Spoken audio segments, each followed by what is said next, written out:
বাবা মাকে নিয়ে এই নিশি রাতের বেলা পাত্রী দেখতে যাচ্ছি। না, আমি মজা করছি না, সত্যি বলছি। আমি সুদীপ। আজ সকালেই শহর থেকে গ্রামে ফিরেছি। গতকাল রাতে ট্রেনটা মিস না করলে আজ সকালবেলায় পাত্রী দেখতে যেতাম, কিন্তু ট্রেন মিস করার পর আজ সকালের ট্রেনে বাড়ি ফিরছি। বেশ কিছুদিন ধরেই এই পাত্রীকে দেখতে যাবো যাবো করে যাওয়া হচ্ছিল না, তাই এবার জোর করে বাবা মাকে রাত্রিবেলায় নিয়ে যাচ্ছি। গায়ের মানুষগুলো একবার কথা দিয়ে ফেললে দুনিয়া উল্টে যাবে, কিন্তু তাদের কথা নড়বড় হবে না। অগত্যা এই রাতেই সপরিবারে রওনা হলাম। পাত্রীর নাম শুনেছি কণিকা, দেখতেও নাকি বেশ সুন্দর। তবে শহরে আমার সাথে মানিয়ে নিতে পারবে কিনা সে নিয়ে একটু শঙ্কায় আছি। কথায় আছে, 7 সমুদ্র 13 নদী পাড়ি দিয়ে রাজা যায় রানীকে আনতে, আর আমি অমাবস্যার রাতে নদী পেরিয়ে জঙ্গল ডিঙ্গিয়ে যাচ্ছি পাত্রী দেখতে। মনটা কেমন যেন খুঁতখুত করছে। এদিকে মাঝিকে দেখে মনের ভেতর ভয়ও করছে। তিনিও এই গরমে চাদর লম্বা মুড়ি দিয়ে এখানে আছেন, এমন ভাবে আছেন যে মুখটাও দেখা যাচ্ছে না। কি রে, তুই এত চটপট করছিস কেন? একটু স্থির হয়ে বস। মশা কামড়াচ্ছে যে। এত রাতে কোনো বিপদ এলে কি হবে বলো তো বাবা? যদি তাড়াতাড়ি চলে আসতি তবে তো দিনের বেলায় যেতাম, কষ্ট করে রাতের বেলা যেতে হতো না। আহা মা, আমি তো সকালবেলায় চলে আসতে চেয়েছিলাম, ট্রেনটা মিস না করলে তো। আর কাল সকালে গেলে হতো না? এই রাত্রিবেলায় কেউ কি পাত্রী দেখতে যায়? পাত্রী দেখতে যাচ্ছেন বুঝি? কি আর করবো বলুন মশাই, দেখতে যাওয়ার কথা ছিল সকালে, কিন্তু যেতে হচ্ছে রাত্রিরে। আমার ছেলেটা এমন আহাম্মক না। তুমি আবার শুরু করলে বাবা। হয়েছে হয়েছে, এবার থাম সবাই। তা মাঝি ভাই, আর কত দূর? এই ছোট নদী পার হতে এত সময় লাগে? ঘন্টাখানেক লেগে গেল যে, এখনো কিনারাই দেখতে পাচ্ছি না। কদিন আগেও তো এসেছি, তখন তো এত সময় লাগেনি। আগে গিন্নিমা, এই রাত্রিরে নদী পার হতে গেলে একটু তো সময় লাগবে। দিনের বেলা গেলে সময় কম লাগতো, আর রাতে গেলে বেশি লাগবে কেন? রাত্রির বেলা তেনারা ঘোরাফেরা করেন গো দাদা বাবু। ধীরে ধীরে নাও না বাইলে যে তেনারা টের পেয়ে যাবে, এরপর রাস্তায় কপ করে ধরে ফেলবে। মাঝির কথাটা শুনে আমার বুকের ভিতর থপ করে উঠলো। তেনারা টের পেয়ে যায় মানে? ছোটবেলা থেকেই আমার ভূতের ভীষণ ভয়, সে ভয় আজও কাটেনি। শহরে থাকি বটে, তবে এই ভূতের ভয়টা আমার সারা জীবনও বোধ হয় কাটবে না। এই নিশিরাতের ভয়ানক পরিবেশে যদি এমন কথা কেউ বলে, তবে কি আর কারোর মাথা ঠিক থাকে? মাঝের কণ্ঠস্বরটা কেমন যেন বিভৎসকর। ঘের ঘের গলায় যখন হাসে, তখন শরীরের সমস্ত শিরা দিয়ে যেন রক্তের পরিবর্তে ভয় চলাচল করে। আমি মায়ের কাছে আর একটু ঘেঁষে বসলাম। দাদা বাবু কি তিনাদের বিশ্বাস করেন? আমি শহরে থাকেন তাই জিজ্ঞাসা করলাম। তিনাদের দেখেছেন কখনো? শুনেছি দেখলে নাকি সুস্থ মানুষও জ্ঞান হারায়। হাসছো কেন অমন করে, মন পাগলের মতো? তাড়াতাড়ি নদী পারাপার করে দাও। দাদা বাবু ভয় পেলেন বুঝি? কি বিকট সুরে হাসে এই লোকটা। অমন হাসি শুনলে তো যে কারো সাহসী লোকও নেতিয়ে পড়বে। না, এই লোকের কথা আর কান দিলে চলবে না। আমি বরং একটু অন্যদিকে মন দেই। অমাবস্যার চারপাশে একদম কুচকুচে কালো অন্ধকারে চেয়ে আছে, কিন্তু এতক্ষণে চোখ সয়ে গিয়েছে অন্ধকারটা। চারপাশটা এখন বেশ সুন্দর লাগছে। দিনের বেলা এলে হয়তো আরো ভালোভাবে উপভোগ করতে পারতাম, কিন্তু কপালের ফেরে তার আর কিছুই হচ্ছে না। হুট করে চোখ পড়ল পিছনের দিকে। হুট করে আমার বুকের মধ্যে ভয়ে মোচড় দিয়ে উঠল। আমি দেখলাম একটা ভেলায় কাফনে মোড়ানো লাশ ভেসে যাচ্ছে। ভয়ে আমার হাত পা ঠান্ডা হয়ে গেল, কপাল বেয়ে দর দর করে ঘাম চড়ছে। আমি দেখতে পাচ্ছি ভেলাটা আমাদের নৌকার দিকেই ভেসে আসছে। আমি চেষ্টা করছি বাবা মাকে ডাকতে, কিন্তু পারছি না।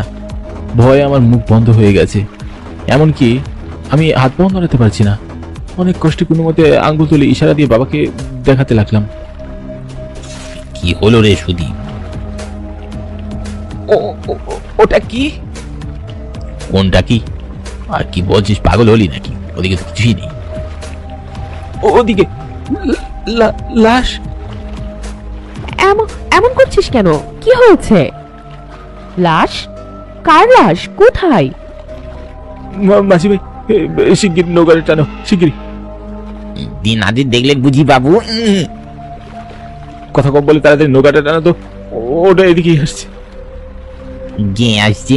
ভালো করে দেখুন দাদা বাবু, ওখানে কিছু নেই। আমি স্পষ্ট দেখলাম এখনই সেই ভেলার লাশটা ভেসে আসছিল আমাদের দিকে, হুট করে উবে গেল চোখের সামনে থেকে। তবে কি আমার মানসিক কোনো সমস্যা হলো নাকি? চারপাশের প্রকৃতিও যেন কেমন বিচলিত দেখাচ্ছে, ঠিক আমার মনের মতন। আমি এতটা ভুল কিভাবে দেখতে পারি? চোখের সামনে লাশটা এলো আর গায়েব হয়ে গেল। আমি আর কোনো কিছু চিন্তা করতে পারছি না। তখন মা বলে উঠল, তুই ঠিক করে দেখ, ওখানে কিছু নেই। সত্যি তো, ও ওখানেই তো ছিল, কোথায় গেল? বাবা, সারা রাত তুই ঘুমাসনি, তাই এসব ভুলভাল কথা চিন্তা করছিস।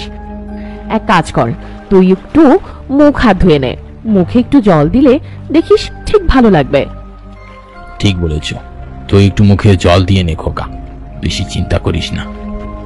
আচ্ছা বেশ। ও বাবা, ওটা কার হাত? আমি ছাড়ো, ছাড়ো, বাঁচাও, কি আছে, বাঁচাও। কি রে, কি হলো? চিৎকার করছিস কেন? কি হলো? আমাদের ছেলেটা কি পাগল হয়ে গেল নাকি? আহা, তুমি থামো তো। কি হলো সুদীপ? ওটা কার হাত? আমার হাতে নিয়ে যাচ্ছে, ধরো আমায়। ভালো করে দেখ খোকা, ওখানে কিছুই নেই। সত্যি তো, এখনই তো আমার হাতটা টানছিল, কোথায় গেল? আমি দেখলাম একটা কুৎসিত ভয়ানক রক্তমাখা হাত নদীর ভেতর থেকে বেরিয়ে আমার হাত চেপে ধরলো, আমাকে জলে টেনে নিয়ে যাওয়ার চেষ্টা করলো। এত কিছু হয়ে গেল অথচ কেউই দেখতে পেল না। কি হচ্ছে আমার সাথে? আমি আর কোনো চিন্তা করতে পারছি না। চোখ বন্ধ করলাম। এই অল্প সময়ের ভিতর কি কি হয়ে গেল আমার সাথে? আমি কি তবে সত্যি সত্যি ভুল দেখলাম?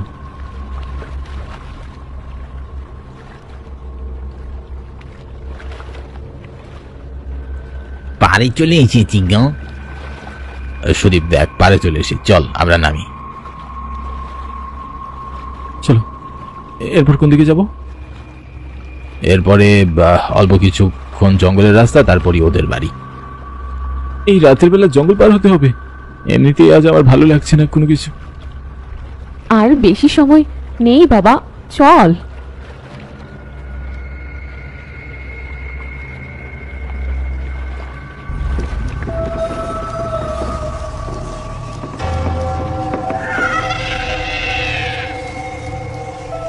আজ দিনটা যে কার মুখ দেখে শুরু করেছিলাম। একই ভয়ানক নদী পেরিয়ে এসেছি, এবারে জঙ্গলের ফাঁদে পড়লাম। সে তখন থেকে হাঁটছি তো হাঁটছি, কিন্তু জঙ্গল যে ফুরোচ্ছেই না। একবার তো মনে হলো একই জায়গায় বারবার ঘুরপাক খাচ্ছি, যেখান দিয়ে এসেছিলাম সেই দিক দিয়ে আবারও হাঁটছি, কিন্তু আমি হেঁটেই চলেছি। ওদিকে বাবা মার কোনো সারা শব্দ নেই। এত সময় তো কথা বলছিল, কিন্তু এখন দুজন চুপ। পিছনে ফিরে দেখলাম বাবা নেই। বাবা, মা, কোথায় তোমরা? এক্ষুনি তো পিছনে ছিল, কোথায় গেলে? কি হচ্ছে আমার সাথে? বাবা, কোথায় গেলে তোমরা? আমি এখানে একা একা কি করে এলাম? হায় ভগবান, রক্ষা করো। কোথা থেকে কোথায় চলে এসেছি কিছুই বুঝতে পারছি না। বাবা, ও বাবা, মা, কোথায়? কোথায় যাচ্ছেন? আমি তো এই দিকে। কে আপনি? এত রাতে এখানে কি করছেন? আমি কণিকা, আমি বণিক বাড়ির বড় মেয়ে। বণিক বাড়ির বড় মেয়ে? কোথায় যেন আপনাকে দেখেছি। ছবিতে দেখেছেন হয়তো। আজ তো আমাদের বাড়িতে আপনার আসার কথা, তাই না?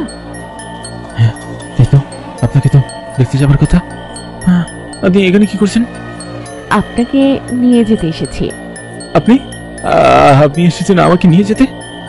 সামনে আমার বাড়ি, ভাবলাম আপনি পথ হারিয়ে ফেলেছেন, তাই নিতে আসলাম।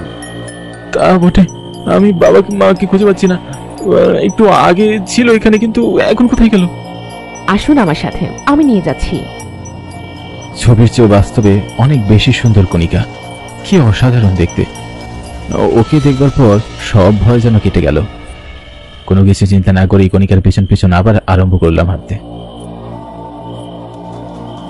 কোন দিকে হাঁটছি কিছুই খেয়াল করলাম না, কেমন যেন একটা ঘোরের মধ্যে চলে গেলাম।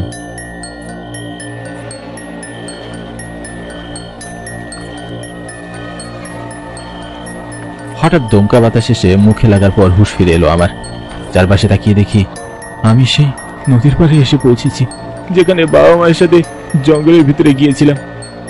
এক সময় হাঁটতে হাঁটতে জলের উপর দিয়ে চলতে শুরু করলো কণিকা। এসব দেখে আবার চোখ ছোনাবাড়া হয়ে গেল। চোখে কি ভুল দেখছি না কি দেখছি বুঝতে পারছি না। কোথায় যাচ্ছেন আপনি? জলের উপর দিয়ে হাঁটছেন কেমন করে? কি হচ্ছে এসব? দাঁড়ান বলছি, কণিকা দাঁড়ান। ডাকছিস কেন? কে কে তুমি? আমি কণিকা, যাকে দেখতে তুই এসেছিস। দেখ আমাকে, ভালো করে দেখ। আমাদের জীবন নষ্ট করে দিয়েছিস তুই, তোর ফল তোকে পেতেই হবে।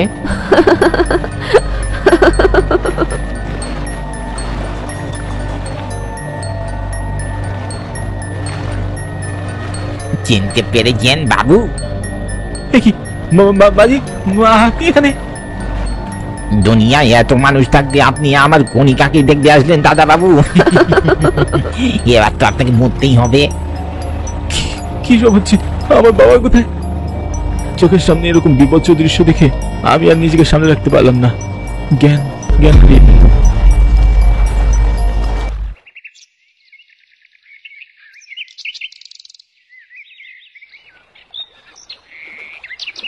জ্ঞান ফিরল সকালে ভোরের আলোয়, মার ডাকে।